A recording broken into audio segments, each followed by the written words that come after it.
In this WrestleTalk news, CM Punk teases Daniel Bryan's AEW debut, Bray Wyatt to Impact, my review of Dynamite and more. Subscribe and enable notifications to always on for daily wrestling news, as we are currently just over 1,500 away from 810,000. So please subscribe if you're not already. Arbitrary milestones make me so happy I could cry. But I won't because I'm not a goddamn snowflake Mark. Support WrestleTalk!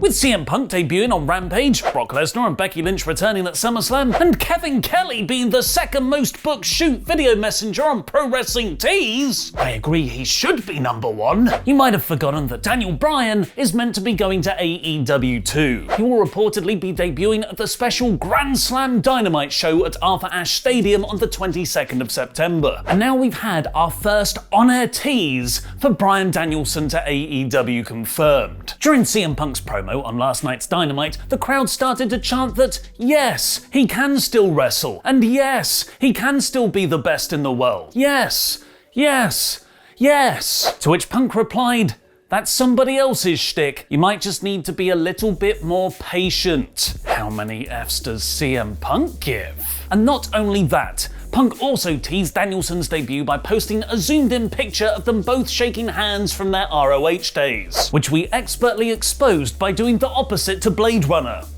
De-enhance. De-enhance. There it is.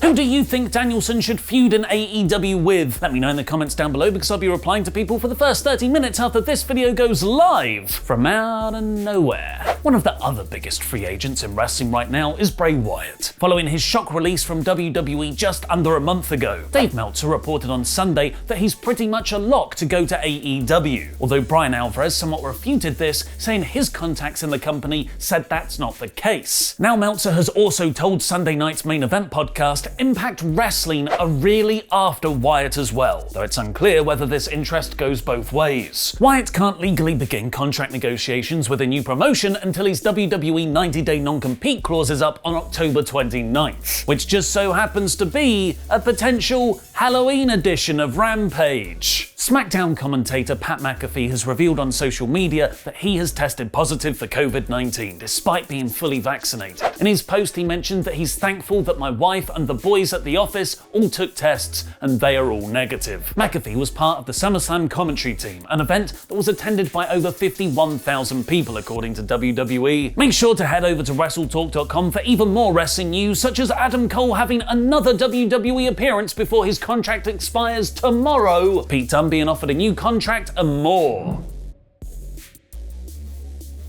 Before we get on with the rest of the episode, I'd just like to say a huge thank you to this episode's sponsor, Gemstone Legends, which you can download totally for free on Android and iOS right now. Gemstone Legends is one of the coolest new puzzle RPG games of the year, where you match gems to defeat evil enemies on your quest to stop the Cataclysm. And also, ooh, shiny colours go bang bang. What's great about Gemstone Legends is that it's not just about matching gems in lines and diagonally, but that you can also level up your band of heroes and equip them with better artifacts, meaning you're constantly tweaking and upgrading how you play. And did I mention you get a pet dragon? Because you get a pet dragon as well, you can have up to 5 of them. In fact, I particularly recommend the game for when you're pretending to pay attention to colleagues at work. Us here at WrestleTalk are finally back in the office now, and Gemstone Legends is perfect to play behind my screen when Luke is trying to talk to me for the 8th time that morning about Ghostbusters. So download Gemstone Legends now by clicking the link in the video description below or by scanning my fancy QR code on screen somewhere now. As once you've completed the super quick and fun tutorial, you'll get a super bonus package worth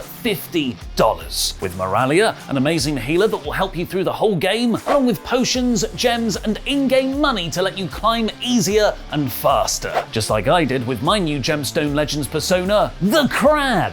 Please do at least check out Gemstone Legends using our link in the video description below and give the tutorial a go, because not only will you have a load of fun, you'll also help support us here at WrestleTalk. Gemstone that gemstone. Diagonally and in lines. Dragons. Now it's Thursday, you know what that means. My review of last night's AEW Dynamite in about 5 minutes. After recapping CM Punk's debut on Rampage, he's in the show's opening credits now. CM Punk to AEW still confirmed. This episode began on a comedy match between Matt Hardy and Orange Cassidy, seemingly acting as the blow-off to the Hardy family office versus best friends feud, complete with a fun exchange of low-effort kicks and delete chants, and Cassidy hitting a swanton bomb with his hands in his pockets, winning in about 10 minutes. It was enjoyable, and Hardy is a recognizable name, but I'm not sure I would have greeted all the new viewers of Dynamite brought in by Punk's debut on Friday with this match. Chris Jericho then came down to talk about how everyone's celebrating wrestling this week.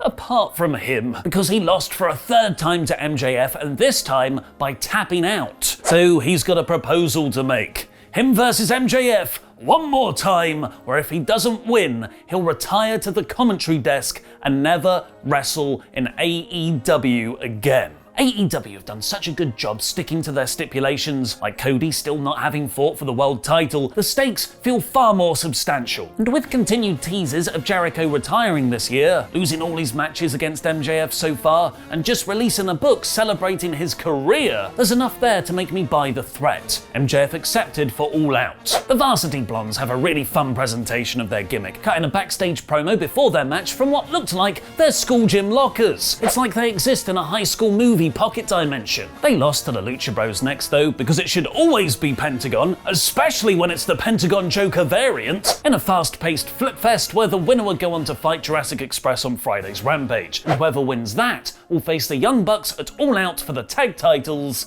in a steel cage. The Lucha Bros and Jurassic Express had a stare down afterwards, and then teamed up to take out the Young Bucks. The recently debuted Jamie Hayter took on Red Velvet next, where the finish came off weird, with Velvet missing a standing moonsault which looked more like a botch, and then Hayter winning with a stiff clothesline. The heels then beat down Velvet and Chris Statlander made the save. It's been clear for weeks though that the crowd's hearts are not into booing Baker, so go with that and make her a badass tweener rather than forcing her into this heel role. There's still infighting in the Dark Order where Alex Reynolds and Evil Uno clashed backstage. Bray Wyatt as new Dark Order leader confirmed. And then came the thing I woke up even earlier than usual for to watch. CM Punk doing an entrance and a promo thing, which AEW boosted his music for a lot more this time, which was my only complaint about the Rampage debut. Tony Schiavone interviewed Punk in the ring. I'm going to mark out every time Punk is standing next to an AEW star he hasn't stood next to yet, by the way, but Punk couldn't hear the questions because the chants were so loud. Those chants are so moving, not just because it's for a man many of us consider a personal hero that we've missed for so long, but because it's a cathartic release after years and years of dissatisfaction with other forms of wrestling. Chanting CM Punk isn't just for the man CM Punk, it's for a whole ideology, a way of thinking about wrestling, a hope that the art form we all love can be treated with the respect it deserves. And like Punk was reading my mind when I was writing that, he said it's time to retire his voice of the voiceless nickname, because we don't need that anymore. This place has a voice, and people backstage listen. Hi Tony, how you doing? Oops, I'm breaking the fourth wall. Punk eventually answered Schiavone, saying the reason he came back was Penta. It should always be Penta. Phoenix, Brian Pillman Jr., Jungle Boy, Kevin Kelly. But before those young names, it's Darby Allin. Punk's love of elevating young talent is nothing new. His shout out to Colt Cabana in the Pipe Bomb promo, him going down to NXT on his off days when he was with WWE, shouting out Britt Baker in his first promo back. And that player-coach ethos aligns perfectly with AEW. He put over Darby huge, saying if he was 15 years old, Allin would be his favourite, and he needs to prove to himself he's the best in the world by beating him. Super happy babyface Punk is awesome. I can't wait until he turns heel. And as I've already said, it's also about those scores to settle in the back, where he teased Daniel Bryan debuting soon when the crowd broke into yes chants, which was actually the best thing on the whole show. Rusev cut a promo on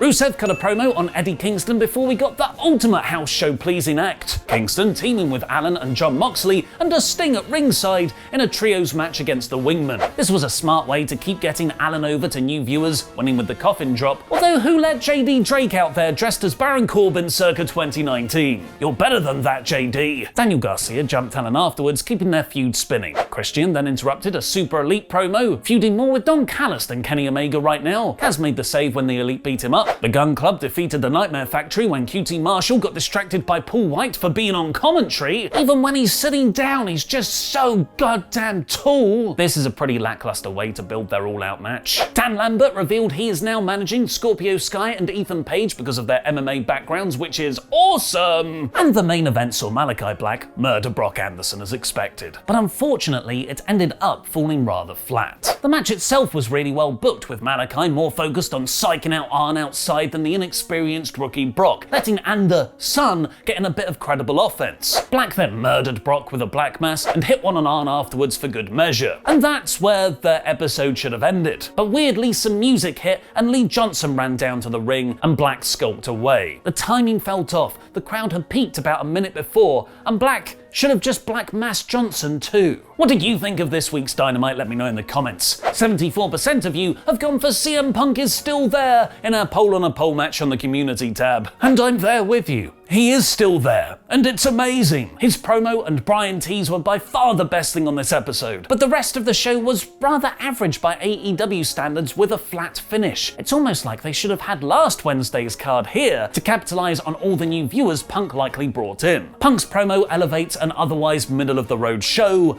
to a low 4 out of 5. Please remember to download Gemstone Legends using our link in the video description below, as it really helps support this channel, where you'll get a bunch of free gifts when you install the game. WWE in denial over AEW, Karrion Kross leaves NXT, WWE ejects a fan, and the latest on Adam Cole.